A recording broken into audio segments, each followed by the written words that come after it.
ব্যক্তিগত পাঠাগারে তো তুমি তোমার পছন্দের বই রাখো না? বই রাখি। তুমি যা পছন্দ করো, কবিতা, জীবন, সাহিত্য, ইতিহাস, সংস্কৃতি, এগুলোই। একদম একদম। তার মানে ব্যক্তিগত পাঠাগারে স্থান পায় ব্যক্তির ইচ্ছা, রুচি, পছন্দ, পড়াশোনার পরিবেশগুলা। ব্যক্তি সেখানে স্বাধীন না? ব্যক্তি অবশ্যই স্বাধীন। তোমার পাঠাগারে কি ধরনের বই আছে? আমার পাঠাগারে বেশিরভাগ গবেষণামূলক বই আছে, কবিতার বই আর গবেষণামূলক বই। বাংলার ইতিহাস বা সাহিত্য সংস্কৃতি বিষয়ে বইগুলো। Thank you. সাময়িক পত্র সংক্রান্ত বইগুলো আছে। কোথাও আছে না? হ্যাঁ, যেমন পূর্ব বাংলার চিন্তা চর্চা বা সাময়িক পত্রে জীবন ও জনমত, এগুলোর উপরে অনেকগুলো বইপত্র আমার আছে। যেমন আনিসুজ্জামানের আছে বা ইসরাইল খানের আছে বা মনে করো ওই যে জীবন ও জনমত আছে। ভারতের কোথায়? বিশ্ব সাহিত্য কেন্দ্রের? বিশ্ব সাহিত্য কেন্দ্রের বাতিঘর থেকে। আচ্ছা, তো তোমাকে যদি একটা পারিবারিক লাইব্রেরির আইডিয়া বলতে বলা হয়, তাহলে সেখানে কাদের কাদের চয়েসের বই যেতে পারে বলে তোমার মূলত পারিবারিক লাইব্রেরি বলতে পরিবারের সকল সদস্যের পছন্দের বিষয়টাকে প্রাধান্য দিয়ে বই সাজাতে হবে। যেমন তুমি তোমার পছন্দ কিনেছো, তোমার মেয়ের যেমন পছন্দ আছে। আমার মেয়ে এবার এসএসসি পরীক্ষা দিয়েছে। আচ্ছা। ছেলে সামনের বছর এসএসসি পরীক্ষা দিবে। তারপরে আমার ওয়াইফ কিছু ধর্মীয় বই পড়েন। আমি যেহেতু একটু টাকিটুকি লেখালেখি করি, বাংলাদেশ বেতার, রংপুরে পালা গান লিখি, কবিতা লিখি, এই জন্য আমি সৃজনশীল টাইপের বিভিন্ন কাব্য, উপন্যাস, নাটক, প্রবন্ধ এরকম বই পড়ি। আচ্ছা। তো বাবা তো রাজমিস্ত্রি কাজ করতো, ও তো আর্টিস্টই হবে, তো তো বসে থাকবে না, ও তো খাতা নেই, কলম নেই, কিছুই নেই। তো কি করতো, ওর বাপের যে ওই সিমেন্টের ওই কালার মালার দিয়ে রাজমিস্ত্রি কাজ করতো না, ওর পাশে বসে ওইসব দিয়ে দেয়ালের উপরে আর্ট করতো। যা সামনে পাইতো, কালার নেই তাই কয়লা আর ওই যে পুঁইশাকের যে ডিম আর বাগানে যে কালার থাকতো সব মিশায় ও উনি আর্ট করতো বসে বসে। ও বললে আমি সরি, ওনারে ও বলার মতো পর্যায়ে উনি আর নাই, উনি আর্ট করতো সেই ছোট্টবেলায়। একদম পিচ্ছি, বাপের সাথে রাজমিস্ত্রি কাজ করতো জমিদার বাড়ি। এই অবস্থা দেখে শোনো, এই যে একটা সুন্দর সুন্দর গল্প আছে। এই অবস্থা দেখে জমিদার বাড়ির এক ছেলে, সে কলকাতা থেকে আসছে বাড়ি ঘোরাঘুরি করতে, দেখে যে এই ছেলেটা, ছোট্ট একটা ছেলে, ওই আর্ট করে ফেলতেছে দেয়ালে, তারপর কালি বানায় মুনি। সে সময় প্যান্টও ঠিক মতো পরে না, হয়তো একটা ছোট লুঙ্গি পরা আছে, ছোট্ট একটা ছেলে করে ফেলছে। ওটা দেখে সে কিছু বলিনি। পরের বার কলকাতা থেকে আর্ট, রং আর কাগজ, পেন্সিল কিনে নিয়ে আসছে। এবার বলতেছে যে ছেলেটা ওই রাজনীতির কাজ করে, তার ছেলে কই? সে তো আর আসে না। ওরে খুঁজে কাজে এনে আর্ট করতে বসাতেছে। এরপর থেকে প্রতিবার কলকাতা থেকে আসে জমিদারের ছেলে, আর ওর জন্য বই আনে আর্টের, ওর কলম আনে, খাতা আনে, আর ওরে শিখায়। তারপর ও স্কুলে পড়াশোনা করছে ওদের হেল্পে। সে সময় সে এসএসসি পরীক্ষা দিইনি, ওকে বলে যাচ্ছে প্রতিবার, তুমি শুধু এসএসসি পাস করো, এসএসসি পাস করলে তোমাকে কলকাতা নিয়ে যাব।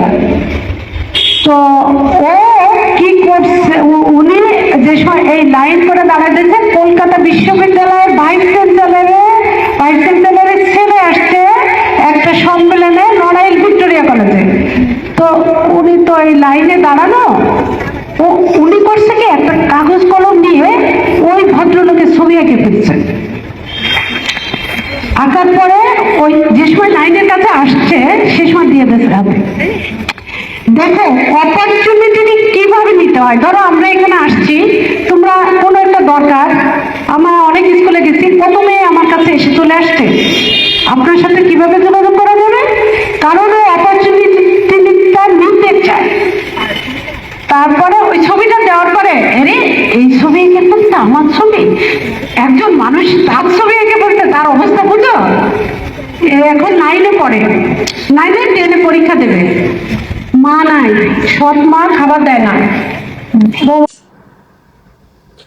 আমরা মধুগ্রাম বটতলা পাঠাগার প্রতিষ্ঠা করছি 2021-এ, কিন্তু আমার এই স্বপ্নটা অনেক আগের। আমরা যখন ছোট ছিলাম তখন স্কুলগুলো, আমাদের আশেপাশে স্কুল ছিল, অনেক লোকজন শিক্ষিত ছিল, কিন্তু কোনো পাঠাগারই ছিল না, কোনো উপজেলার ভিতর বা থানা ছিল তখন তো কোথাও কোনো লাইব্রেরি আমরা আশেপাশে দেখিনি। তখন দুই একটা দোকান ছিল যেটা সেবা প্রকাশনীর অনুবাদগুলো পাওয়া যেত, আমরা ওগুলো পড়ছি, কিন্তু আমার খুব বই পড়তে ইচ্ছে করতো। সেজন্য বড় ক্লাসের ভূগোল, রাষ্ট্রবিজ্ঞান, তারপর ইতিহাস, বাংলা, বিভিন্ন ধরনের উপরে ক্লাসের বইগুলো পড়তাম। কিন্তু আমার খুব মনে হতো আমাদের এখানে যদি একটা লাইব্রেরি থাকতো। পরবর্তীতে আমি ঢাকা শহর বা রাজশাহীতে বিশ্ববিদ্যালয়, বিএল কলেজ, বিভিন্ন জায়গায় লাইব্রেরি দেখছি, কিন্তু আমার দেখতাম খুব বেশি লোক যায় না ওখানে। তারপর মেলবোর্নে এসে যেটা ঘটলো, অস্ট্রেলিয়াতে প্রতিটা সিটি কাউন্সিলে একটা করে পাবলিক লাইব্রেরি আছে, এবং বাচ্চারা স্কুল ছুটি হলে লাইব্রেরিতে মার পিছন পিছন যায় খুব ছোটবেলায়।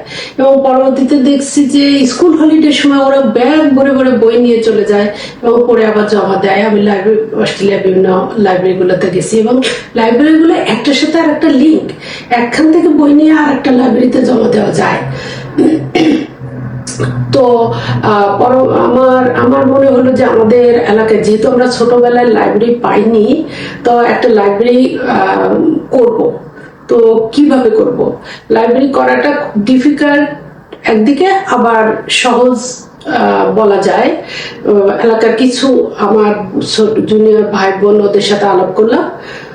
পরবর্তীতে ওরা আমাকে অনেক হেল্প করছে, এবং আমরা মধুগ্রাম বটতলা পাঠাগার নামে একটা লাইব্রেরি স্কুলের একটা আমাদের প্রাইমারি স্কুলের পাশে করছি, ছোট্ট, কিন্তু ওখানে বিভিন্ন ধরনের বই রাখছি। এলাকার স্কুলের বাচ্চা, কলেজের বাচ্চা, বিশ্ববিদ্যালয়ের বাচ্চা, তারা বই নিয়ে পড়তে পারবে। এবং যারা অবসরে আছে যেসব মানুষগুলা, সবাই তো আমাদের পরিচিত, তারা যেন বিকেলবেলা পত্রিকা পড়তে পারে তার জন্য পত্রিকার ব্যবস্থা করছি। এবং আমরা ওখানে মাসিক, পাক্ষিক বিভিন্ন ধরনের ম্যাগাজিন রাখি।